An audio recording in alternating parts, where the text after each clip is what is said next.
Okay, so let me give you a tour of my mini fridge. It's the GR-051SSF made by LG. So as you can see, it's very small. It fits right under my table in my dorm.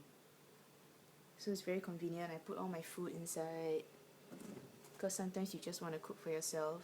You don't want to eat like food from the food court or something. Yeah, so I can put a lot of things inside. As you can see, I have my mineral water, a packet of milk, some celery, and like I pack my food in these boxes, and I can just conveniently put them in here. I can take it out when I want to eat it. And there's also a freezer.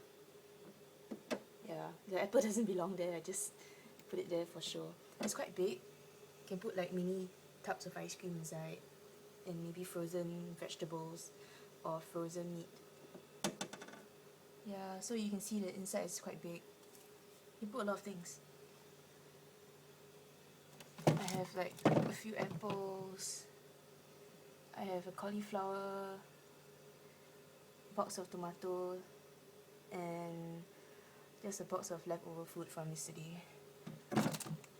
Yeah, so I think it's a great buy, and you do very well with it.